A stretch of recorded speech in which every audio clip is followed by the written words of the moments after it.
want you to try a little visualization with me for a second. Imagine you're at the starting line of a marathon. Okay. You've spent months training, you've done the miles, the nutrition, you even bought those, ridiculously expensive shoes. You're ready. All in.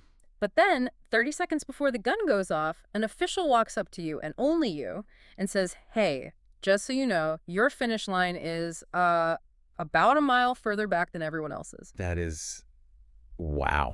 Incredibly demoralizing. I think I'd just take my shoes off and go home. Right. It feels rigged, like you're working harder just to end up in the exact same place. But the thing is, according to the research we're looking at today, this isn't a bad dream. It's real. It's the mathematical reality for thousands of small business owners. They're running that extra 3% distance every single day, often without even realizing it because of this invisible tax. And let's be super clear right up front. We're not talking about the IRS here or state taxes. We are talking about the slow, silent drain of payment processing fees. Exactly. But here's the thing, and this is why I really wanted to do this deep dive. If we just, complain about Visa and MasterCard for 20 minutes, that's a waste of time. We've all heard that before. Right. We're aiming higher today. Much higher. We are. We're looking at a methodology called Business Profit Strategies, or BPS. And what really jumped out at me wasn't the mechanics of the card swipe. What was it? It was the philosophy of what happens after you fix that leak. We're going to see how getting that lost revenue back actually fuels, long-term wealth preservation. We're moving from the tiny details of merchant services to the big picture of exit strategies and succession planning. And the guide for this whole journey is a name that really stood out. Robert Scharnhorst. The 50-year strategist. Exactly. And I think we need to frame that right, because in finance and fintech, experience usually means a guy who started an app, 3 years ago? Right. But Robert Scharnhorst founded his company in 1974. 1974. I mean, that's practically ancient history in the business world. It is. Pre-internet.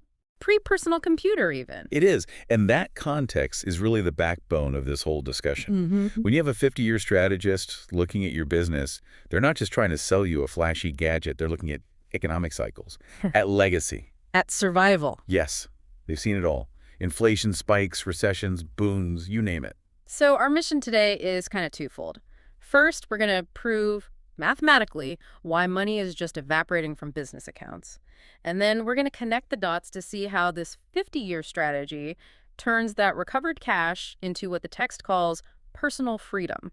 Which is a bold claim, but I think the math holds up. Let's dig in. Okay, let's unpack this invisible tax. For a lot of business owners, I think credit card fees are just their background noise. Like the electric bill. Yeah, exactly. You swipe a card, you lose a little slice, you move on. So why is BPS saying this is such a critical failure point? Because it's not a flat cost. It's a variable cost that eats directly into your margin. I mean, think about where that 2.5% to 3.5% fee is actually going. It's not one place. Not at all. It's split. Part of it, interchange, goes to the bank that issued the card. Part of it, assessments, goes to Visa or MasterCard. And then you've got the processor's markup on top. So it's a whole food chain of people taking a bite out of your sale. Precisely. And when you add up all those little bites over a full year, the numbers get staggering. The data from BPS breaks it down by industry. And honestly, some of these examples are painful to look at. Yeah, I was highlighting these. Let's take the full-service restaurant example they use. And this isn't some huge chain. It's a solid local spot doing about $85,000 a month in volume. Right. So do the math. At a pretty standard processing rate, say 2.9%, that restaurant is losing $2,465 every single month. Just to fees. Just to fees. That's almost $30,000 a year. $29,580 to be exact. I mean, stop and think about that. That's a kitchen renovation. That is a whole employee's salary. Or a very nice card. Just gone. It evaporates. And it gets even worse when you look at places with higher ticket prices, like a medical practice. Oh, this one was tough to read. The practice doing $120,000 in monthly volume. Yeah, and think about the kinds of cards they take. High-limit rewards cards, HSA cards, those often have higher interchange rates. So they're losing around $3,000 a month. That's $36,000 a year. Gone. Even a smaller retail store, maybe doing $60,000 a month, is still bleeding nearly $20,000 a year. But you said something before we started about margins that I think totally changes how you look at this. Yes. Because I can hear a business owner saying, well, 3% is the cost of doing business. I still get 97% of my revenue. And that is probably the single most dangerous misconception in business. You have 97% of your revenue, sure, but not your profit. Walk me through that again. Okay, so let's say you run that restaurant. Yeah. Your net profit margin after you pay for food, rent, labor, everything, it might be tight. Let's be generous and say it's 10%. Okay, so on a $100 check, I make 10 bucks. Correct. But to process that $100 check, you paid $3 in fees. You didn't lose 3% of your profit. You gave up $3 of your $10 profit. You lost 30% of your take-home earnings just to handle the payment. Wow, okay. That reframes it completely. You're giving away a third of your actual income. To the bank. Exactly. It just eats away at the bottom line. And the Brainer analysis from BPHS shows that when you add these fees to other leaks like vendor overcharges or just inefficiencies, businesses are often losing 3 to 8% of their total revenue. It's like you're trying to fill a bathtub with the drain half open. You can crank up the water, your revenue as high as you want, but you're never actually going to fill the tub. That's a perfect analogy. Yeah. And in a tough economy, you absolutely cannot afford a leak that big. So the leak is real. The math hurts. Which brings us to the fix. The sources talk about zero-fee processing. Now, I have to be the skeptic here for a minute. Please do. As a consumer, when I hear zero fee, my scam radar goes off a little bit. It sounds like magic. Free money. Yeah. How does this actually work? It's a healthy skepticism to have. But the model is actually really common. You might have heard it called dual pricing or cash discounting. The easiest way to get it is to just think about a gas station. The gas station model. Yeah, when you pull up to the pump, what do you see? Big sign. It says regular unleaded, $3.50 cash. And right below it, Credit, $3.60. Yeah, I see that everywhere. that is the exact same principle. The business just displays two prices. A cash price, which is the standard price, and a card price. If you choose to pay with cash, great, you get the lower rate.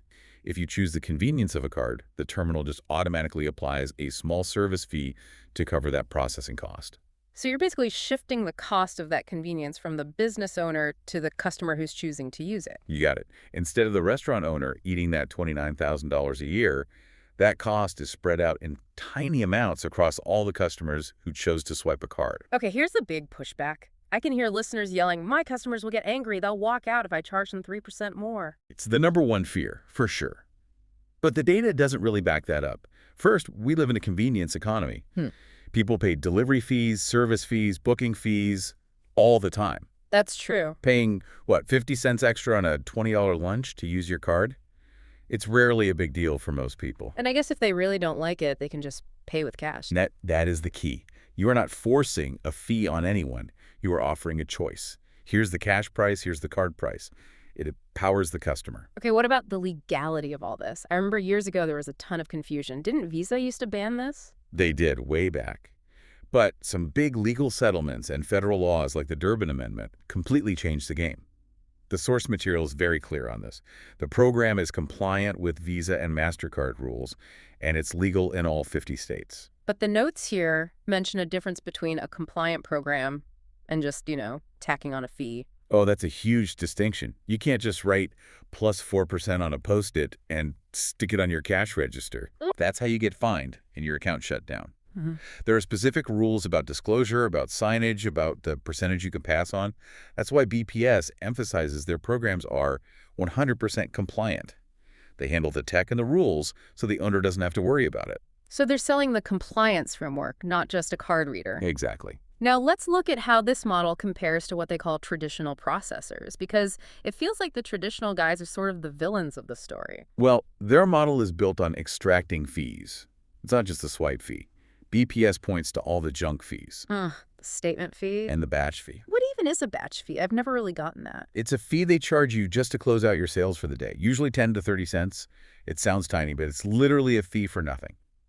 Then you've got equipment leases, paying $50, $100, $150 a month to rent a little machine. And the long contracts, right? They lock you in. For 3 to 5 years, usually, with huge penalties if you try to leave. So how does the BPS model compare? According to their breakdown, 0 monthly fees, month-to-month contracts, so no lock-in, you buy the equipment once instead of leasing it forever, and no hidden batch or statement fees. So the aha moment is You're not just saving the 3% swipe fee, you're getting rid of this whole ecosystem of little administrative costs that bleed you dry. And that's how they can project savings of $500 to $30,000 a month, like right away. It's instant cash flow. Okay, so that's the what.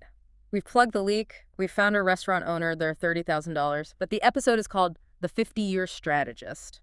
I want to go back to the who. Robert Scharnhorst. Yeah.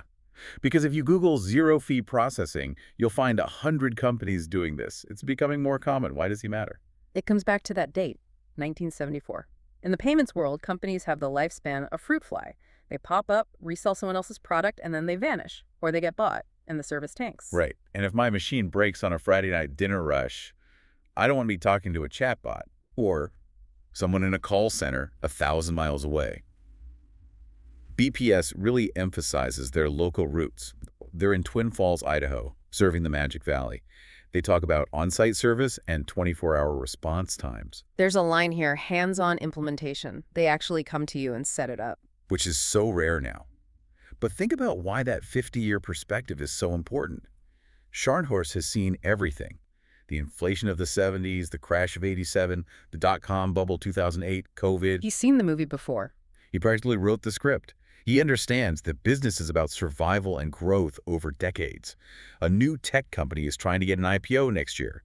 A 50-year strategist is trying to keep your doors open for the next generation. Which is the perfect segue to the beyond part of our title. We've saved the money, now what? The notes talk about profit consulting and wealth strategy. This is the pivot. This is what makes this whole thing different. Most merchant service companies, they stop at the swipe. They set up your machine, and you never hear from them again. The 50-year strategist approach says, okay, we just found you $30,000 a year. That's capital. Now how do we deploy it? And step one is profit consulting. Exactly. They talk about finding more lost revenue within 90 days, so now they're looking beyond credit cards, vendor contracts, operational audits, just shaking all the couch cushions of the business. But then comes the real endgame, wealth strategy planning, turning business profits into personal financial freedom. Okay, this is where we have to connect the dots, because this is the really sophisticated part. Let's go back to our restaurant owner who saved $30,000 a year. Okay, I'm the owner. I've got an extra $30K in the bank. I'm happy. You're happy because you have cash. But a strategist is looking at your business valuation. When you sell a business, it's often for a multiple of your profit, or EBITDA. Right, like 3 or 4 times your annual profit. Exactly. So if BPS helps you save $30,000 in fees, that $30,000 goes straight to your bottom line. It increases your profit. So when you go sell the business, you haven't just saved $30,000. You've potentially added $90,000 or $120,000 to the sale price of the company. There it is. Whoa. Okay, that is the multiplier effect. I did not think of it that way. That's why it's not about saving pennies. It's about asset valuation. Mm-hmm. And Scharnhorst's team is asking, how are you going to leave this business one day? Sell it. Pass it to your kids. Just lock the doors. And if you're passing it to your kids, you need a plan so they don't get hit with a massive tax bill. Exactly. The source lists these high-level services. Mm-hmm. Exit strategy development, business succession planning, asset protection, all of it. So the whole strategy is you use the money you saved from the fees to pay for the plan that protects your exit. Precisely. You use that found money to pay for the trust or the insurance or the retirement plan. It turns a simple tactical decision, which credit card processor to use, into a major strategic move for your entire life. It's just so smart because normally those two things, payment processing and wealth planning, are in totally separate universes. And they never talk to each other. Never. But your operational costs directly impact your ability to build wealth. It seems like BPS is finally building that bridge. They're saying, let's fix the operations in order to fund the wealth. I love that. It really elevates the whole conversation. Okay, so let's say a listener is thinking, I'm bleeding 3%, I need to stop this, but I am busy, I don't have time for some huge overhaul. What's the implementation actually look like? The source lays out a pretty simple 4-step process. Step 1. A free consultation. It's a 60-minute analysis. You show them your current confusing statements, and they calculate exactly what you could save. Easy enough. Step 2. You get a custom proposal. It lays out the savings and recommends the right equipment. Then step 3 is the actual implementation. And they say it's fast. Most businesses are live in 7 to 14 days. And that includes setting up the equipment, and this is key training the staff. The staff training feels critical. You have to teach them how to explain the two prices so it's not awkward for the customer. Absolutely. The staff needs to know how to say, We just offer a discount for cash. Yeah.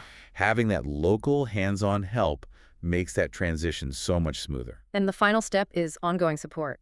Right, monthly reviews to make sure it's all working. But there's one more thing in there that really stood out, the zero-risk guarantee. Oh, right. If we can't save you money, we don't proceed. That's a powerful line. It just lowers the barrier to entry to almost nothing. You aren't risking anything to find out. If the math somehow doesn't work, you just walk away. It really is an asymmetric bet. Huge upside, zero downside. It's a big structural change with very little risk. So let's zoom out. We started with that image of the marathon runner having to run an extra mile just to finish the race. And we found a way to move the finish line back where it's supposed to be. We did. We talked about how business profit strategies uses zero-fee processing to stop that financial bleeding. We saw the numbers, $20,000, $30,000, $36,000 a year, that can just transform a business. And we saw that it's not just about saving money. It's about doing it the right way, compliant, legal, and stable. But the real deep dive, the part I think will stick with me, was that 50-year strategist angle. How Robert Scharnhorst and his team, they aren't just plugging a leak. They're helping you build a reservoir. Yes. They're taking those recovered dollars and funneling them into an actual exit strategy. That's the takeaway. The realization that every single dollar you save in operations is a dollar multiplied by your valuation that builds toward your eventual freedom. And that leads me to my final thought for you, the listener. We've talked a lot about the now, the fees you're paying today, but I want you to think about the later. The exit.